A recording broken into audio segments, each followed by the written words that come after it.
ఆధునిక యుగంలో సమాచార వ్యవస్థే అత్యంత కీలకం. ప్రపంచం మొత్తాన్ని అనుసంధానం చేయడంలో ఇంటర్నెట్ ప్రముఖ పాత్ర పోషిస్తుంది. అయితే వివిధ కారణాల వల్ల పలు దేశాల్లో ప్రభుత్వాలు ఇంటర్నెట్ షట్డౌన్ను అస్త్రంగా మార్చుకుంటున్నాయి.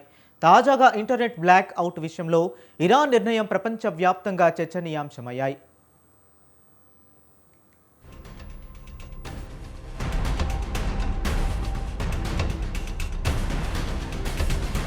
ఇరాన్ నెల రోజుల పైగా సమాచార వ్యవస్థను స్తంభించి ప్రపంచంతో సంబంధాలు తెంచుకుంది. అమెరికా ఇజ్రాయెల్ దాడుల నేపథ్యంలో ఇరాన్ ప్రభుత్వం విధించిన ఇంటర్నెట్ ఆంక్షలు ఇప్పుడు అంతర్జాతీయ స్థాయిలో చర్చనీయాంశమయ్యాయి.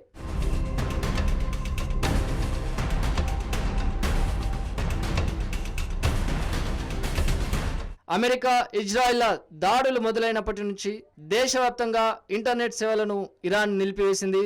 గత 5 వారాలుగా ఈ ఆంక్షలు కొనసాగుతూనే ఉన్నాయి. ఇంటర్నెట్ పర్యవేక్షణ సంస్థ నెట్ బ్లాక్స్ అంచనా ప్రకారం 864 గంటల పాటు అంటే సుమారు 36 రోజుల పాటు ఏకధాటిగా ఈ సేవలు నిలిపేసిన దేశంగా ఇరాన్ నిలిచింది.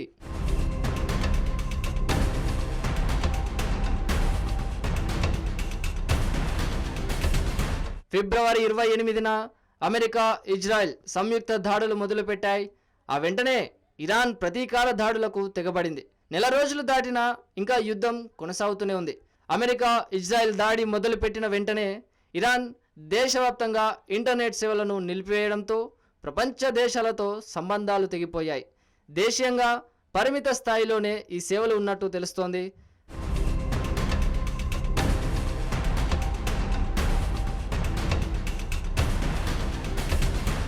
సాధారణంగా నిరసనలు అణిచివేయడానికి, ఎన్నికల సమయంలో సమాచార ప్రవాహాన్ని అడ్డుకోవడానికి లేదా యుద్ధ సమయంలో అంతర్గత సమాచారం లీక్ కాకుండా ఉండటానికి ప్రభుత్వాలు ఇంటర్నెట్ షట్డౌన్ను ఒక అస్త్రంగా వాడుతున్నాయి.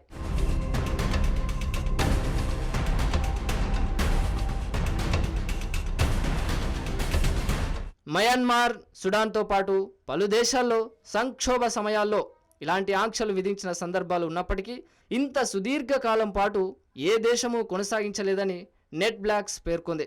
అయితే ఉత్తర కొరియా మాత్రం ఇంటర్నెట్ ద్వారా ప్రపంచంతో అనుసంధానం కాకుండా మొదటి నుంచే దూరంగానే ఉంది.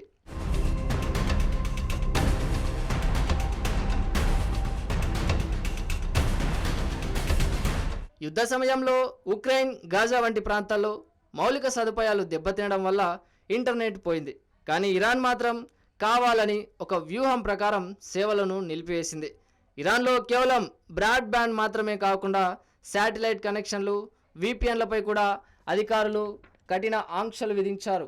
దీనివల్ల పౌరులు తమ బంధువులతో కనీసం కమ్యూనికేట్ చేయలేని పరిస్థితి నెలకొంది. ఇంకా ఈ ఇంటర్నెట్ బ్లాకౌట్ ఎన్ని రోజులు కొనసాగుతుందో ఇప్పుడే చెప్పలేని పరిస్థితి నెలకొంది.